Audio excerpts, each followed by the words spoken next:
അസ്സലാത്തു വസ്സലാമു അലാ അഷ്റഫിൽ മുർസലീൻ വഅലാ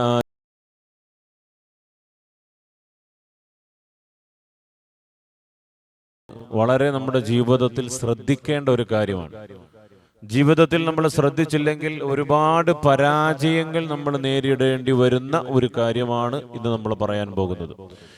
حدثنا ابن المصطفى حدثنا بقية أبو المغيرة قال حدثنا صفوان قال حدثني راشد بن سعد وعبد الرحمن بن جبير عن أنس بن مالك رضي الله عنه قال قال رسول الله صلى الله عليه وسلم لما عرج بي مررت بقوم لهم أظفار من النحاس يخمشون وجوههم وصدورهم فقلت من هؤلاء يا جبريل قال هؤلاء الذين يأكلون لحوم الناس ويقعون في أعراضهم.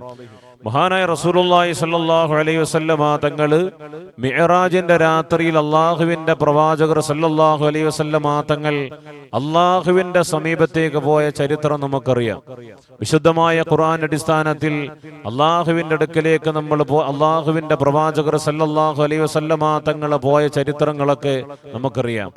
അവിടുന്ന് റസൂലുള്ളാഹി സ്വല്ലല്ലാഹു അലൈഹി വസല്ലമ തങ്ങൾ സഞ്ചരിച്ചു കൊണ്ടിരിക്കുമ്പോൾ അവിടുത്തെ സ്വർഗം കണ്ടു, നരകം കണ്ടു, മഹ്ശറ കണ്ടു. അവിടുത്തെ രംഗങ്ങളെല്ലാം അല്ലാഹു അവിടുന്ന് കാണിച്ചു കൊടുത്തു.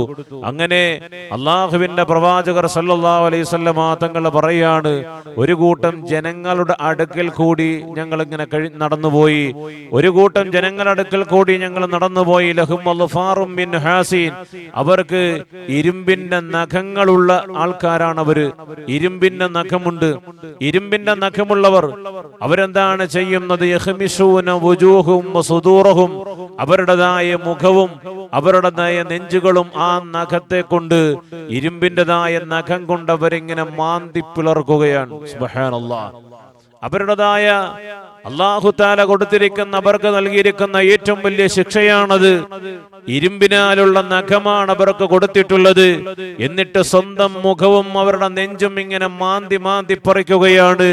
വഖൽതു മൻ ഹൗലാഇ, അല്ലാഹുവിന്റെ റസൂൽ അവിടുന്ന് ചോദിക്കുന്നു, യാ ജിബ്രീൽ, ഓ ജിബ്രീലെ, ഇവർ ആരാണെന്ന് ചോദിക്കുമ്പോ ഖാല, ജിബ്രീൽ അലൈഹി സ്വലാത്തു വസ്സലാം അവിടുന്ന് പറയുന്നു, ഹൗലാഇൽ ലദീന യഅകുലൂന ലുഹൂമൻ നാസ് വയഖഊന ഫി അറാദിഹിം. സുബ്ഹാനല്ലാഹ്. എന്താ അവിടുന്ന് പറഞ്ഞത്? അല്ലാഹുവിന്റെ റസൂൽ അവിടുന്ന് പറയുകയാണ്, ആരാ വിഭാഗക്കാരനെന്നറിയോ? അല്ലാഹു സുബ്ഹാനഹു വ തആല കൊടുത്തിരിക്കുന്ന ശിക്ഷ എന്താണെന്നറിയോ? നഖത്തിന്റെ, അല്ലാഹുവേ, ഇരുമ്പിന്റെ നഖം കൊടുക്കുകയാണ്. എന്നിട്ട് ആ ഇരുമ്പിന്റെ നഖം കൊണ്ടവരുടെ മുഖവും നെഞ്ചും ഇങ്ങനെ മാന്തി മാന്തി പറിക്കുകയാണ്. അല്ലാഹുവിന്റെ റസൂൽ അവിടുന്ന് ചോദിക്കുന്നവരാരാണ്? അല്ലാഹുവേ, റസൂലുള്ളാഹി തങ്ങളോട് ജിബ്രീൽ അലൈഹിസ്സലാം അവിടുന്ന് പറയുന്ന, നബിയേ, അല്ലദീന യഅകുലൂന ലുഹൂമൻ നാസ്, ജനങ്ങളുടേതായ മാംസം തിന്നുന്നവരാണ്. ജനങ്ങളുടെ മാംസം തിന്നുന്നവരാ. മാംസം തിന്നുന്ന പറഞ്ഞാൽ നരഭോജികളാണെന്നോ? നരഭോജികളാണ്. അങ്ങനെയുള്ള ആൾക്കാരുണ്ട്. അവര് നമ്മൾ ഭാഗ്യമായ നിലയിൽ അവർ നമ്മുടെ മാംസം കടിച്ചു പറിച്ച് തിന്നുന്നില്ല. പക്ഷെ എന്നാലും അവർ നമ്മുടെ മാംസം തിന്നുന്ന നരഭോജികളാണ്. എന്താ കാരണം? നമ്മുടെ കാര്യങ്ങൾ മറ്റുള്ളതായ സ്ഥലങ്ങളിലേക്ക് പോയി കിടന്നിങ്ങനെ വിളമ്പിക്കൊടുക്കുക, നമ്മുടെ കാര്യങ്ങൾ പറഞ്ഞു കൊടുക്കുക. അവിടെയും ഇവിടെയും പോയിരുന്ന അയൽവക്കങ്ങൾ തോറും കേറി ഇറങ്ങി ഓരോരുത്തരുടെയും കാര്യങ്ങൾ പറഞ്ഞുകൊണ്ട് നടക്കുന്നവരുണ്ടല്ലോ. നിങ്ങൾ വല്ലാതെ സൂക്ഷിക്കണം. അല്ലാഹുവിന്റെ റസൂൽ സല്ലല്ലാഹു അലൈഹി വസല്ലമ തങ്ങളെ കണ്ടതാണ്. നിങ്ങളുടെ അവസ്ഥ മഹ്ശറയിൽ എന്താണെന്നറിയോ? അല്ലാഹു തആല നിങ്ങൾക്ക് അതാ ഇരുമ്പിന്റെ നഖം തരുന്നു. ആ ഇരുമ്പിന്റെ നഖം കൊണ്ട് നിങ്ങളുടെ മുഖവും നിങ്ങളുടെ നെഞ്ചും ഇങ്ങനെ മാന്തി മാന്തി പറിക്കുന്ന ഒരു പ്രത്യേകതരം ശിക്ഷയാണ് അല്ലാഹു നിങ്ങൾക്ക് തരുന്നത്. മാത്രമല്ല, രണ്ടാമത്തെ വിഭാഗം ആരാണെന്നറിയോ? വയഖഊന ഫി അറാദിഹിം, അല്ലാഹുവേ, മനുഷ്യന്മാരുടെ അഭിമാനത്തിന് ക്ഷതമേൽപ്പിക്കുന്നവരുണ്ടല്ലോ. അഭിമാനത്തിന് ക്ഷതമേൽപ്പിച്ചുകൊണ്ട് നടക്കുന്നവര്. ഏതെങ്കിലും ഒരാളൊന്ന് പദവിയിൽ ഉയർന്നു വന്നാൽ അവരെ എങ്ങനെയെങ്കിലും ഒന്ന് അടിച്ചമർത്തണമെന്ന് തോന്നുന്നവര്, അല്ലാഹുവേ, അവരെ കുറിച്ച് കുറ്റവും കുറവും അവരെ കുറിച്ച് തോന്നിവാസങ്ങളും പറഞ്ഞുകൊണ്ട് നടക്കുന്നവര്, അതൊരു സ്വാലിഹായ അമലാണെന്ന് കരുതിയിട്ട് നിങ്ങൾ നടക്കണ്ട. ഒരു പെണ്ണിനെ കുറിച്ച് തോന്നിവാസം പറഞ്ഞു നടക്കുക, മോശമായത് പറഞ്ഞു നടക്കുക, അവളുടേതായ എല്ലാ അഭിവൃദ്ധികളും അവളുടേതായ എല്ലാ ഗുണങ്ങളും നഷ്ടപ്പെടുത്തി കളയുന്ന രീതിയിൽ അവളുടേതായ അഭിമാനം മുഴുവനും നഷ്ടപ്പെടുത്തുന്ന രൂപത്തിൽ അയൽവക്കം തോറും നാട് തോറും നടന്നുകൊണ്ട് പറഞ്ഞുകൊണ്ട് നടക്കുക, ഇല്ലാത്തതും ഉള്ളതുമാകുന്ന കാര്യങ്ങൾ മുഴുവൻ പറഞ്ഞിട്ട് അവളുടേതായ അഭിമാനം മുഴുവനും നഷ്ടപ്പെടുത്തി കളയുന്നവര്, അതേപോലെ പദവിയിലിരിക്കുന്നവരുടെ പദവി നഷ്ടപ്പെടാൻ വേണ്ടിയിട്ട് കള്ളത്തരങ്ങൾ പറഞ്ഞുകൊണ്ട് അവരുടെ അഭിമാനം നഷ്ടപ്പെടുത്തിക്കൊണ്ട് നടക്കുന്നവര്, അള്ളാഹു നിങ്ങൾക്ക് തരുന്ന ഏറ്റവും വലിയ ശിക്ഷ എന്താണെന്നറിയോ? ആഖിറത്തിൽ ഇതേപോലുള്ള ശിക്ഷയാണ്. പക്ഷേ ഇങ്ങനെ മനുഷ്യന്മാരുടേതായ മാംസം തിന്നുകൊണ്ട് നടക്കുന്നവര്, ഈമത്തുകളും നമീമത്തും പറഞ്ഞുകൊണ്ട് നടക്കുന്നവര്, അള്ളാഹുവേ അഭിമാനം നഷ്ടപ്പെടുത്താൻ വേണ്ടിയിട്ട് നെട്ടോട്ടം ഓടുന്നവര്, അവർക്ക് സ്വന്തമായിട്ട് അഭിമാനമൊന്നുമില്ല. അപ്പൊ ഇനി അഭിമാനത്തോടെ ജീവിക്കുന്നവരാരെങ്കിലും ഉണ്ടെങ്കിൽ അവരുടെ അഭിമാനം നഷ്ടപ്പെട്ടു കൊള്ളട്ടെ എന്ന് കരുതിയിട്ട് അവരെ കുറിച്ച് തോന്നിവാസം പറഞ്ഞുകൊണ്ട് നടക്കുന്നവര്, മോശം പറഞ്ഞുകൊണ്ട് നടക്കുന്നവര്, കള്ളത്തരങ്ങൾ പറഞ്ഞുകൊണ്ട് നടക്കുന്നവര്, കള്ളം പ്രചരിപ്പിച്ചുകൊണ്ട് നടക്കുന്നവര്, അവരുടെ ഇടയിലേക്ക് ചെന്നുകൊണ്ട് തെറ്റിക്കുന്നവര്, കൂട്ടുകാരന്മാരെ തമ്മിൽ തെറ്റിക്കുന്നവര്, ഇങ്ങനെയുള്ള മനുഷ്യന്മാരുണ്ടല്ലോ, എല്ലാ നാടുകളിലും ഉണ്ടല്ലോ, എല്ലാ പ്രദേശങ്ങളിലും ഉണ്ടല്ലോ. അല്ലാഹുവേ, വലിയ വലിയ പണ്ഡിതന്മാരെ പോലും തേജോവധം ചെയ്യാൻ വേണ്ടി കള്ളത്തരങ്ങൾ പടച്ചുണ്ടാക്കി വിടുന്നവരുണ്ടല്ലോ. നിങ്ങൾ വളരെ ശ്രദ്ധിച്ചോ. നോമ്പ് പിടിച്ചിട്ട് കാര്യമില്ല, നിസ്കരിച്ചിട്ട് കാര്യമില്ല, ഹജ്ജ് ചെയ്തിട്ട് കാര്യമില്ല, വിശുദ്ധമായ ഖുർആൻ എടുത്തുകൊണ്ട് പാരായണം ചെയ്തിട്ട് കാര്യമില്ല, തഹജ്ജുദിന് വന്നുകൊണ്ട് അല്ലാഹുവിന്റെ മുന്നിൽ സുജൂദ് ചെയ്തെന്ന് പറഞ്ഞിട്ട് കാര്യമില്ല. അല്ലാഹുവേ, മറ്റുള്ളവരെ കുറിച്ച് കൊണ്ട് കള്ളത്തരങ്ങൾ പടച്ചു വിട്ട് കഴിഞ്ഞാൽ ഒരിക്കലും നീ രക്ഷപ്പെടാൻ പോകുന്നില്ല, ആഖിറത്തിലൊട്ടും രക്ഷപ്പെടില്ല. ദുനിയാവിൽ അല്ലാഹു നിന്റെ റിസ്കിൽ നിന്ന് ബറക്കത്ത് എടുത്തു കളയുന്നതാണ്. നിന്റെ മക്കൾ മുഴുവനും വഴിപിഴച്ചു പോകുന്നതാ. നിന്റെ മക്കൾ വഴിപിഴച്ചു പോകും. മക്കളെ കൊണ്ട് നീ വല്ലാതെ നാണം കെടുന്നതാ. മക്കളെ കൊണ്ട് നാണം കെടുന്നതാണ്, ഭാര്യയെ കൊണ്ട് നാണം കെടുന്നതാണ്, കുടുംബത്തെ കൊണ്ട് നാണം കെടുന്നതാണ്. എല്ലാ രീതിയിലും നിന്നെ അള്ളാഹു നാണം കെടുത്താതെ കണ്ട് നിന്റെ റൂഹിനെ അള്ളാഹു എടുക്കില്ല എന്ന് നബി മുഹമ്മദ് മുസ്തഫ സല്ലല്ലാഹു അലൈഹി വസല്ലം തങ്ങൾ പഠിപ്പിക്കുക.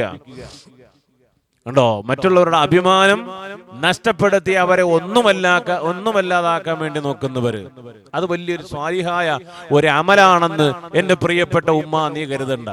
അത് വലിയൊരു സ്വാലിഹായ അമലാണെന്ന് നീ ഒരിക്കലും കരുതരുത്. അല്ലാഹു പിടിക്കും.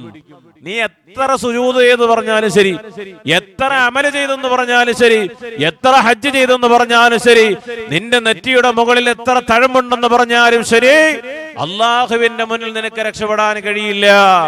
നിന്നെ ഇവിടെ പരാജയപ്പെടുത്തും. ദുനിയാവിലും പരാജയപ്പെടും, ആഖിറവും പരാജയപ്പെടും. അതുകൊണ്ട് ഇതൊക്കെയാണ് നിന്റെ പരാജയത്തിന് കാരണമെന്ന് ഒരു വട്ടമെങ്കിലും എന്റെ പ്രിയപ്പെട്ടവരെ നിങ്ങൾ ആലോചിച്ച് നോക്കേണ്ടതുണ്ട്.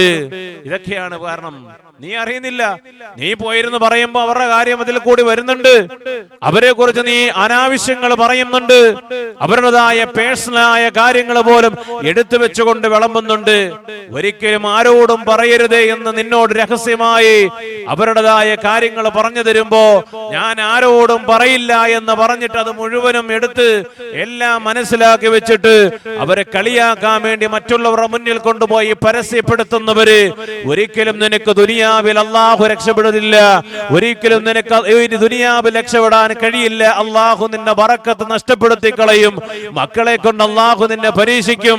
അതേപോലെ നിന്റെ ഭാര്യയെ കൊണ്ട് അള്ളാഹു നിന്നെ പരീക്ഷിക്കും. അള്ളാഹു നമുക്ക് ഈമാൻ നൽകുമാറാകട്ടെ. ചില ആൾക്കാരുടെ മക്കൾ ഒളിച്ചോടി പോകുന്നു. ചില ആൾക്കാരുടെ മക്കള് കള്ളും കഞ്ചാവിനും അടിമപ്പെട്ട് കൊണ്ടുപോകുന്നു. ഭാര്യമാര് പിഴച്ചു പോകുന്നു. ഇങ്ങനെ ഒരുപാട് കാര്യങ്ങളെ കൊണ്ട് നിന്നെ അള്ളാഹു പരീക്ഷിക്കുമെന്ന് ഹബീബായ നബി മുഹമ്മദ് മുസ്തഫ സല്ലല്ലാഹു അലൈഹി വസല്ലം തങ്ങൾ പഠിപ്പിക്കുകയാ. അതുകൊണ്ട് വളരെ സൂക്ഷിക്കണം, വളരെ സൂക്ഷിക്കണം. എന്റെ സഹോദരിമാര്, ഉമ്മമാര്, ഉപ്പമാര്, നമ്മൾ പിന്നെ നിസ്കരിച്ചിട്ടൊന്നും ഒരു കാര്യമില്ലപ്പാ. ഞാൻ 20 ഹജ്ജ് ചെയ്ത ആളാണെന്ന് പറഞ്ഞിട്ടും കാര്യമില്ല, 100 ഹജ്ജ് ചെയ്തെന്ന് പറഞ്ഞിട്ടും ഒരു കാര്യമില്ല. വളരെ സൂക്ഷിക്കണം. നമ്മുടെ നാവ് അത് രാജവെമ്പാലയാ. നമ്മുടെ നാവ് അത് രാജവെമ്പാലയാ. ആ രാജവമ്പാലയെ നമ്മൾ പിടിച്ചു കിട്ടിയില്ലെങ്കിൽ നമ്മുടെ അമല് നഷ്ടപ്പെടും, നമ്മുടെ ദുനിയാവും ആഖിറവും നഷ്ടപ്പെടും. അള്ളാഹു നമ്മളെ കാത്തുരക്ഷിക്കുമാറാകട്ടെ. അള്ളാഹു നമ്മളെ കാത്തുരക്ഷിക്കുമാറാകട്ടെ. അള്ളാഹു നമ്മുടെ നല്ല രീതിയിൽ അള്ളാഹുവിനെ ദിക്ർ ചൊല്ലുന്ന നാവാക്കി അള്ളാഹു നമ്മുടെ നാവിനെ മാറ്റുമാറാകട്ടെ. എന്തിനാണ് മറ്റുള്ളവരെ നശിപ്പിക്കാൻ വേണ്ടി നിങ്ങൾ നടക്കുന്നത്? ആദ്യം നമ്മൾ സ്വയം നന്നാക്. ആദ്യം നമ്മൾ സ്വയം നന്നാക്, നമ്മുടെ അമലുകൾ നന്നാക്ക്. അതുകൊണ്ടല്ലേ ഹബീബായ നബി മുഹമ്മദ് മുസ്തഫ സല്ലല്ലാഹു അലൈഹി വസല്ലം തങ്ങള് അവിടുന്ന് സ്വഹാബത്തിന് പോലും താക്കീത് കൊടുത്തിട്ടുണ്ട്. നിങ്ങൾ ദുനിയാവിന്റെ കാര്യങ്ങൾ പറഞ്ഞിരിക്കാതെ, അവർ ഈബത്തിന്റെ മീവത്തും പറയുന്നവരല്ല, എന്നാൽ പോലും അള്ളാന്റെ റസൂല് സ്വഹാബത്തിനോട് പറയുമായിരുന്നു, നിങ്ങൾ ദുനിയാവിന്റെ കാര്യങ്ങൾ പറയാതെ ആ സമയത്ത് നിങ്ങൾ ഇരുന്ന് ഖുർആൻ ഓതിയാൽ, ആ സമയത്ത് നിങ്ങൾ ഇബാദത്ത് എടുത്താൽ, അല്ലെങ്കിൽ നിങ്ങൾ ഇൽമിൽ വ്യാപൃതരാക്. നിസ്കാരത്തെ കുറിച്ച് പഠിക്ക്. സൂറത്തുൽ ഫാത്തിഹ അറിയത്തില്ലെങ്കിൽ സൂറത്തുൽ ഫാത്തിഹ പഠിക്ക്. സൂറത്തുൽ ഇഖ്ലാസ് അറിയില്ലെങ്കിൽ അത് പഠിക്ക്. ഖുർആൻ ഓതാൻ വേണ്ടി പഠിക്ക്. എന്തെങ്കിലും ഇൽമ് പഠിക്കേണ്ട മനുഷ്യന്മാരെ അല്ലാതെ കണ്ട ദുനിയാവിന്റെ ഈ പച്ചറച്ചിയും തിന്നുകൊണ്ട് ജീവിച്ചു കഴിഞ്ഞാൽ ഒരിക്കലും നിനക്ക് രക്ഷപ്പെടാൻ കഴിയില്ല എന്ന് ഹബീബുനാ നബി മുഹമ്മദ് മുസ്തഫ സല്ലല്ലാഹു അലൈഹി വസല്ലം തങ്ങൾ പഠിപ്പിക്കുക. അള്ളാഹു നമുക്ക് ഈമാൻ നൽകി അനുഗ്രഹിക്കുമാറാകട്ടെ. അള്ളാഹു നമ്മുടെ ഖൈറിന്റെ അഖിലുകാരിൽ ഉൾപ്പെടുത്തി അനുഗ്രഹിക്കുമാറാകട്ടെ. ആമീൻ യാ റബ്ബൽ ആലമീൻ. അസ്സലാമു അലൈക്കും വറഹ്മത്തുള്ളാഹി.